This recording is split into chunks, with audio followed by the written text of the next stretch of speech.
untuk dicintai itu adalah luar biasa baiknya. Jika Tuhan berkenan kepada kita, maka Ia akan membawa kita masuk ke negeri itu dan akan memberikannya kepada kita suatu negeri yang berlimpah-limpah susu dan madunya. Hanya janganlah memberontak kepada Tuhan dan janganlah takut kepada bangsa negeri itu. Sebab mereka akan kita telan habis, yang melindungi mereka sudah meninggalkan mereka. Sedang Tuhan menyertai kita. Janganlah takut kepada mereka. Lalu segenap umat itu mengajak hendak melukai kedua orang itu dengan batu. Tetapi tampak kemuliaan Tuhan di kemah pertemuan kepada semua orang Israel. Tuhan berfirman kepada Musa, berapa lama lagi bangsa ini menderita aku? Dan berapa lama lagi mereka tidak mau percaya kepadamu? Sekalipun sudah ada segala tanda-tanda mujizat yang kulakukan di tengah-tengah mereka.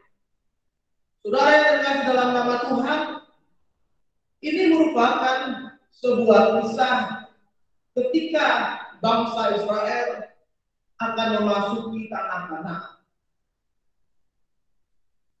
Ketika Musa mengutus 12 pengintai untuk melihat bagaimana kondisi dan situasi di tanah Kanaan, 10 orang berkata, tanah itu, daerah Kanaan itu adalah daerah yang sangat-sangat berbahaya.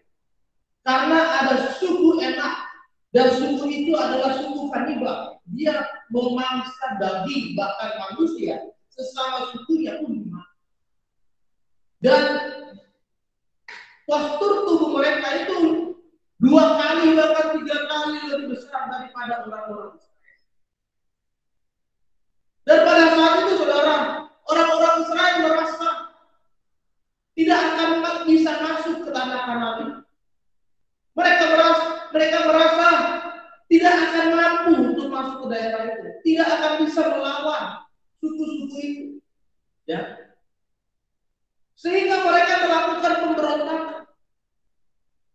Mereka bersungut-sungut kepada Tuhan. Bahkan apa? Bahkan mereka menyalahkan Musa dan Harun. Musa, lebih baik kamu biarkan kami saja di Mesir daripada kami harus masuk ke tanah Kanaan. Kami juga akan binasa di sana. Lebih baik kami binasa di Mesir saja, menderita, disiksa lah. Daripada kami masuk ke tanah Kanaan, kami juga akan binasa di sana.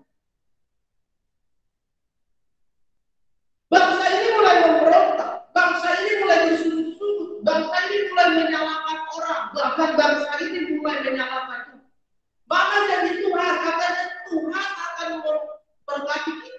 Tuhan akan membuat kita masuk ke tanah Kanaan. Maka ketika Yosua dan Kaleb berkata, tidak, tanah Kanaan itu tidak seperti yang kalian bayangkan. Dia itu daerah yang subur, daerah yang memiliki kekayaan yang luar biasa melimpah. Tetapi bangsa ini terus lagi menyalahkan Yosua dan Kaleb.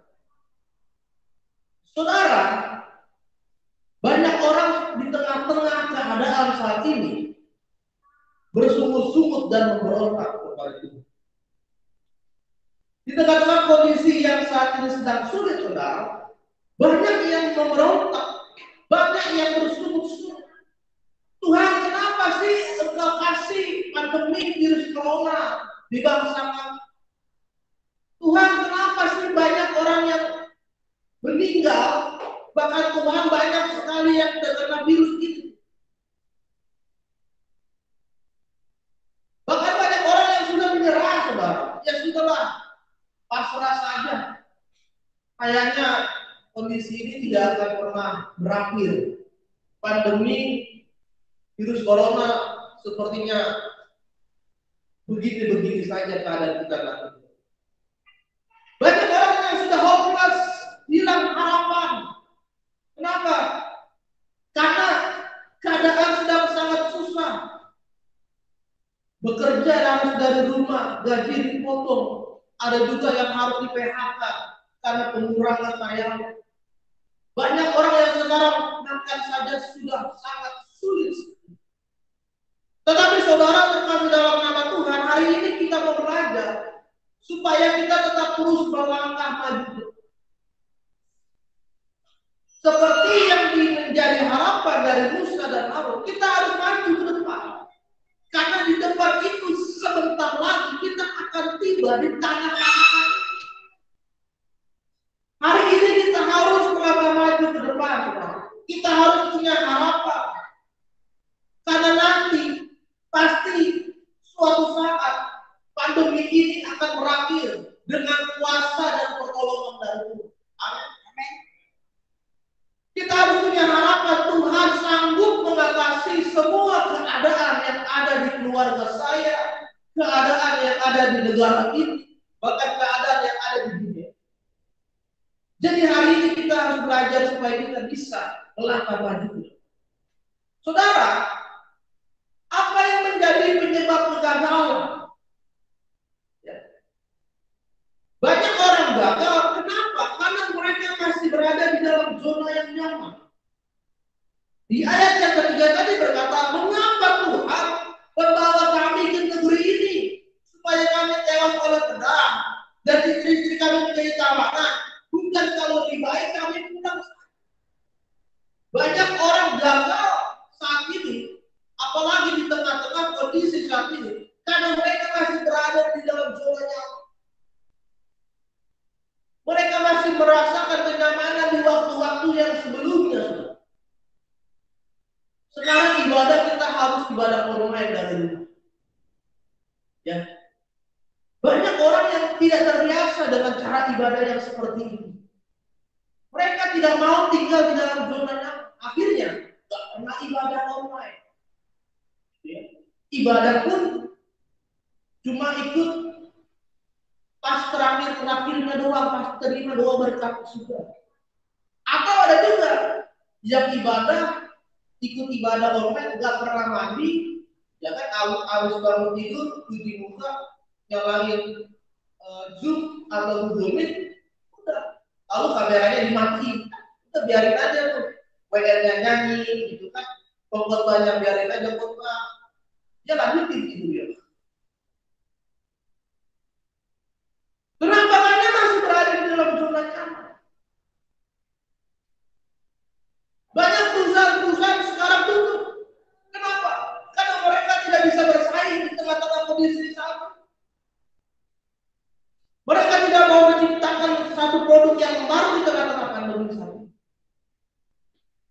Tetapi kalau mereka mau berinovasi, mereka mau mencoba sesuatu yang baru, mereka bisa bersaing. Saudara, banyak orang sekarang, kalau saudara membaca pasar di Indonesia, ternyata banyak sekarang orang yang tadinya tidak pernah membuka usaha, ketika pandemi mereka malah membuka usaha. Jadi kalau di data itu malah para pembuka usaha baru itu malah meningkat di pandemi ini, saudara. Malah meningkat.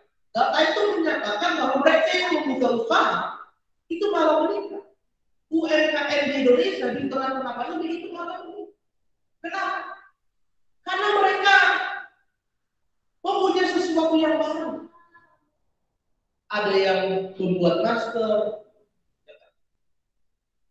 lalu ada juga yang membuat maskernya beraneka jenis. Ada masker 3 lapis, lalu ada masker gambarnya gambar mulut, gitu. Lalu juga ada masker yang bentuknya ada yang long, gitu kan. Orang sekarang supaya dia tidak gagal, dia harus keluar dari zona nyaman. Kehidupan dalam dosa merupakan kenyamanan dalam pandangan mata dunia, tetapi di dalam pandangan Tuhan itu adalah kebenaran. Kemarin kita baru melihat ada kabar bagaimana seorang pramugari dan pramugara, ya kan? Yang bukan suami istri, mereka berada di dalam satu kamar dan digerebek langsung oleh istri. Bayangkan, dosa itu sudah dipertontonkan di mana-mana, saudara. Dan menurut mereka melakukan dosa itu nyaman. Melakukan dosa secara terus-menerus dan berulang-ulang itu nyaman, saudara. Apalagi kalau dosa itu sudah mendarah daging dan dilakukan dalam waktu yang lama, susah sekali untuk melepaskan dosa itu. Dosa berzina, dosa selingkuh, dosa menipu, dosa mengambil barang orang lain atau hak orang lain. Dilakukan berulang-ulang, susah sekali melepaskan. Tetapi Tuhan berkata, kehidupan dalam dosa itu adalah penderitaan. Kehidupan dalam dosa itu adalah penderitaan. Jadi saudara, hari ini kita harus membuat celah dalam hidup untuk tidak kembali kepada kehidupan yang lama. Di masa pandemi, apalagi PPKM sekarang sudah ganti PPKM level 4 gitu ya. Semua kita saat ini sedang di rumah, ibadah dari rumah, belajar dari rumah, bekerja juga dari rumah. Ketika kita sedang di rumah, maka lakukanlah hal-hal yang membuat kita tidak kembali bernostalgia atau membuka celah untuk dosa. Ketika sekarang saudara berada di rumah, beribadah di rumah, ajak keluarga, ajak istri, ajak anak, ajak suami, pimpin mereka untuk beribadah bersama. Membuat sebuah persekutuan kecil di rumah saudara. Ajak untuk sharing firman Tuhan. Ajak untuk baca firman Tuhan. Ajarkan anakmu untuk mulai berdoa. Ajarkan anakmu untuk mulai memimpin berdoa. Ajarkan anakmu memiliki kerinduan untuk baca firman Tuhan. Maka kualitas kehidupan kita ketika di rumah itu menjadi berbeda. Saudara, akhir dari kehidupan yang tinggal dalam zona nyaman adalah ketidaknyamanan. Ketika kita masih berada di dalam zona nyaman, akhirnya nanti adalah ketidaknyamanan. Ketika orang lain sudah berlomba-lomba untuk melayani Tuhan, tetapi saudara masih menolak, saya masih mau jadi jemaat biasa saja. Saya pokoknya hanya mau duduk diam, duduk manis di gereja, saya nggak mau aktif. Tapi orang lain sedang berlomba-lomba. Ada yang bilang, Pak, saya mau jadi singer, saya mau menjadi worship leader, ya kan? Saya mau jadi pemain tamborin, saya mau jadi pemain musik. Tetapi kita hanya duduk diam. Lama-lama itu menjadi ketidaknyamanan buat saudara. Orang lain sudah melayani, orang lain sudah memberikan dirinya kepada Tuhan. Tapi saudara masih memiliki gaya hidupnya. Yang kedua, saudara, bagaimana supaya kita bisa melangkah maju? Yang kedua adalah banyak orang yang tidak berani melangkah. Ya. Di dalam Bilangan 13 ayat 31, tetapi orang-orang yang pergi ke sana bersama-sama dengan dia berkata, kita tidak dapat maju menyerang bangsa itu karena mereka lebih kuat daripada kita. 10 orang pengintai itu berkata, kita nggak bisa maju, mereka lebih kuat. Karena mereka menggunakan cara pandang dengan kekuatan mereka sendiri. Sehingga mereka menjadi takut. Mereka menjadi tidak percaya diri juga. Mereka merasa tidak punya kekuatan untuk melawan. Padahal belum berperang. Mereka sudah mengalah, sudah kalah duluan. Dengan cara pandang mereka sendiri. Tetapi mereka tidak menggunakan cara pandang Tuhan. Kalau mereka menggunakan cara pandang Tuhan, orang yang badannya lebih besar, orang yang kekuatannya lebih besar, itu kecil Tuhan kalahkan. Itu kecil Tuhan hancurkan. Kenapa mereka begitu? Karena mereka meragukan kuasa Tuhan. Bahkan mereka sekali di dalam hidup. Karena mereka tidak siap untuk menghadapi tantangan di depan saat ini, saudara. Banyak orang sedang tidak siap menghadapi tantangan. Kita tidak tahu pandemi ini membuat gereja berinovasi menggunakan media online. Gereja sedang memperbaharui, meningkatkan kualitas pelayanan mereka. Setelah pandemi, nanti saudara lihat, banyak gereja tetap melakukan ibadah online. Karena mereka siap menghadapi tantangan. Gereja yang tidak siap ya hanya ibadah biasa, ibadah dari rumah dulu. Orang yang tidak berani melangkah adalah orang yang membatasi kuasa Tuhan. Tanpa menyadari bahwa Tuhan itu punya kuasa yang tidak terbatas. Dia hanya melihat dari kekuatan yang dia miliki. Gak bisa nih kayaknya nih saya melamar pekerjaan ini. Aduh sulit ya. Aduh gak bisa sebenarnya saya melamar TPS. Susah sekali masuknya. Gak bisa nih saya melamar jadi pegawai apa? Polisi atau tentara atau apapun. Susah sekali. Wah sepertinya saya gak bisa kuliah nih. Tidak punya uang yang lebih. Itu dengan cara pandang. Akhirnya kita semakin membatasi kuasa Tuhan. Kalau orang yang punya optimis, kalau orang yang punya pengharapan dan keyakinan kepada Tuhan, pasti akan terus menang.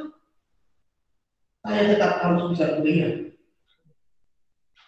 Saya harus bisa mendapatkan pekerjaan yang bagus. Saya harus bisa melayani lebih lagi. Jadi saudara, orang yang melangkah maju ke depan adalah orang yang harus berani. Yang ketiga, kenapa orang tidak bisa melangkah? Karena mereka tidak percaya akan penyertaan Tuhan.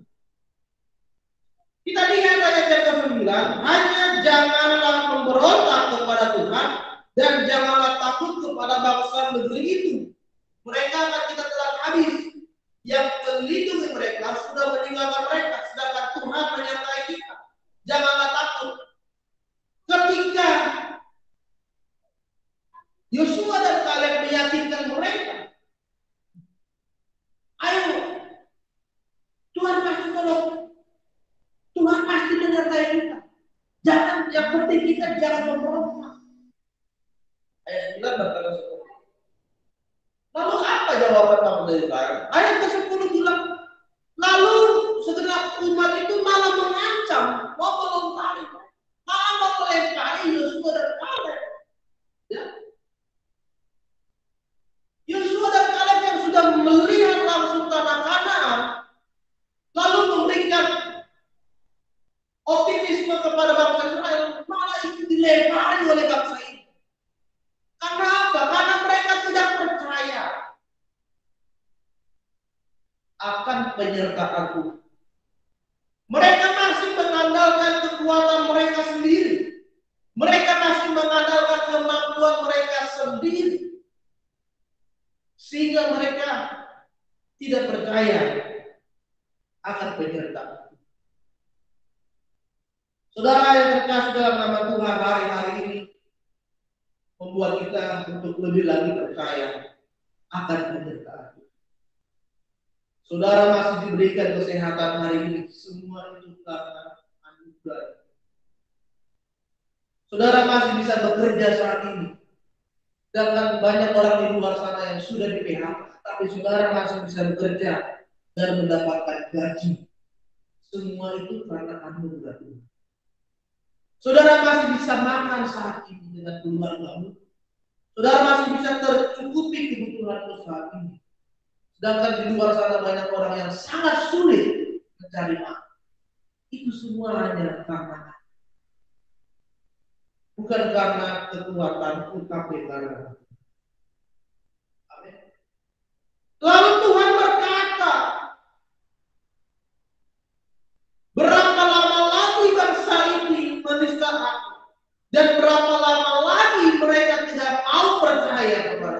sekalipun sudah ada tanda mujizat. Itu seperti orang yang tidak percaya COVID. Banyak orang, COVID itu hanya bohong itu. COVID itu, corona itu hanya hoax. Padahal sudah banyak yang kena. Padahal sudah ada korban yang meninggal.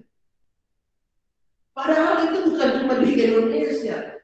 Seluruh dunia juga terkena ini. Tapi masih bilang, corona itu enggak ada. Ini nih, kasusnya seperti ini. Padahal Tuhan sudah kasih mujizat kepada bangsa Israel. Mereka melihat langsung itu lautnya merah terbelah menjadi dua. Itu bisa terbelah itu karena Tuhan. Mereka bisa melewati laut ini untuk menyeberang dari Mesir. Semua itu karena Tuhan. Tapi mereka masih memberontak kepada Tuhan. Mereka masih tidak percaya akan kuasa Tuhan. Ini. Itu sebabnya Tuhan berkata, berapa lama lagi kamu seperti ini? Berapa lama lagi kamu tidak percaya? Ini yang menjadi pertanyaan buat kita. Berapa lama lagi saudara tidak percaya kepada Tuhan? Berapa lama lagi saudara tidak berharap kepada Tuhan? Berapa lama lagi saudara masih mengandalkan kehebatan, kemampuan, kepintaran, kekayaan harta saudara daripada mengandalkan Tuhan? Hari ini saudara harus percaya akan segala penyertaan. Sebesar apapun persoalan yang kita hadapi saat ini, semuanya itu akan terasa sangat kecil jika Tuhan berada di dunia. Masalah pandemi COVID-19 itu akan terasa sangat kecil jika Tuhan berada di dunia. Kita tidak menjadi ketakutan berlebihan. Ada seperti iklan itu kan, mau keluar rumah harus pakai jaket tebal, pakai helm, dan pelindung. Padahal dia cuma mau beli barang di supermarket tuh, Pak. Lalu sampai di rumah disemprot air, gitu kan, berlebihan.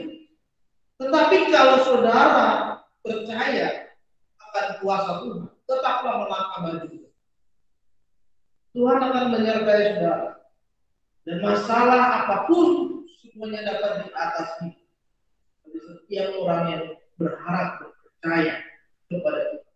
Itu yang akan membuat kita dapat melangkah.